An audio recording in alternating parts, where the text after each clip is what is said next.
So one of the parts of our parshat today, Ki Tavo, is most known for what's called the tochacha, the rebuke.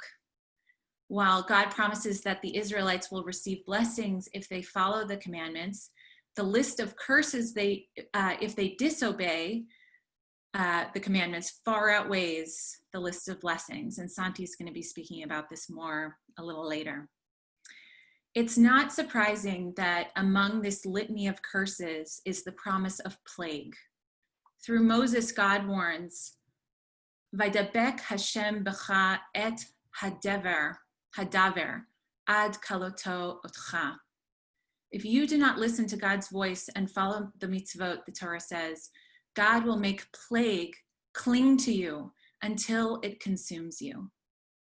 It says further, God will strike you with swelling lesions, with fever and burning heat, with thirst.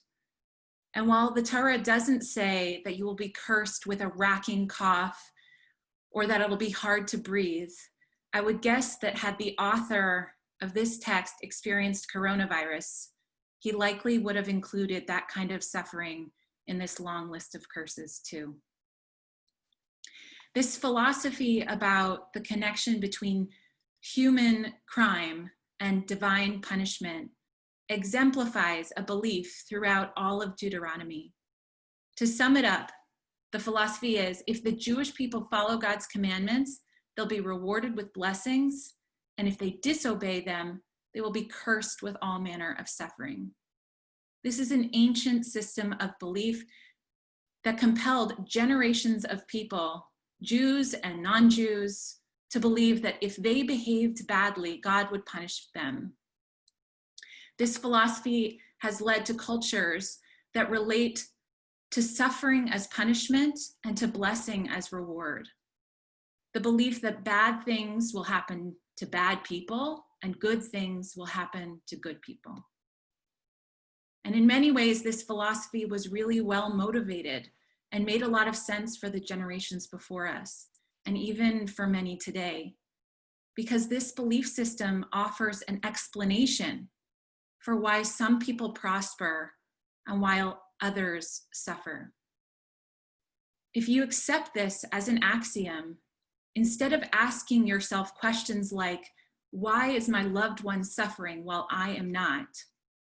Instead, you would have to figure out what the suffering person must have done to deserve such punishment.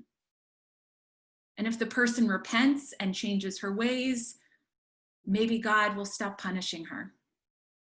The instructions are clear. There's no crisis of faith. It's a simple solution to why human beings suffer. But in the last century, this way of thinking has not been able to hold water. World war and genocides, and yes, plague, have rendered that ancient philosophy of Deuteronomy absurd and even immoral. Thanks to thinkers like Elie Wiesel, Viktor Frankl, Anne Frank, Richard Rubinstein, Rabbi Harold Kushner, and Rabbi Harold Schulweis, and even Rabbi Brad Artson in our community, thanks to those thinkers, we have come to see that suffering is not and cannot be a punishment, and that blessing is not and cannot be a reward. These thinkers have helped us to know that when our loved ones are suffering, that does not mean we or they have done anything to deserve it. They've urged us to ask whether God might not be an all-powerful deity that rewards or strikes us down. And what that has meant is that we have had to live, we've been invited to live a more compassionate Judaism that doesn't have easy answers, and to learn how we might find God in human acts of compassion and grace. There was a rabbi and a Talmud scholar named Israel Salanter who lived in Lithuania when the cholera pandemic was ravaging the world. This was in the mid-1800s. Salanter is known as the founder of Musar, which is a Jewish practice in which we actively work to develop divine attributes within ourselves, like humility and patience and gratitude. And when cholera struck the city of Vilna and his community, Salanter's response to it was so unprecedented that it became legendary. For one thing, unlike many of his colleagues who encouraged people to pray, to fast, or to be extra diligent in their performance of mitzvot, Salanter was adamant that his community go to the doctor and listen to their doctor's advice. When his community gathered for Shabbat and holidays, he insisted that they distance themselves from each other to ensure that they not spread illness. He enlisted yeshiva students to go and care for the sick in the community, even if it meant breaking Shabbat. He rented a building which was converted into a makeshift hospital for treating cholera patients, and he raised money to support their medical treatment. But what Salanter is likely most famous for was his show of compassion for his community during the High Holy Days of 1848. On the eve of Yom Kippur, Salanter sent out a call to all the local Jewish communities, urging them not to fast and to shorten their services and to focus on helping each other.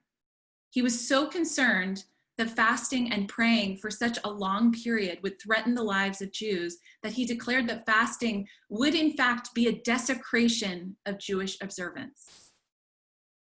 To make sure his congregants would not fast, on Yom Kippur morning, Salanter marched to the bima with wine and with cake. He recited the blessings and he ate. We're told that he remained in his place until everyone else there also ate.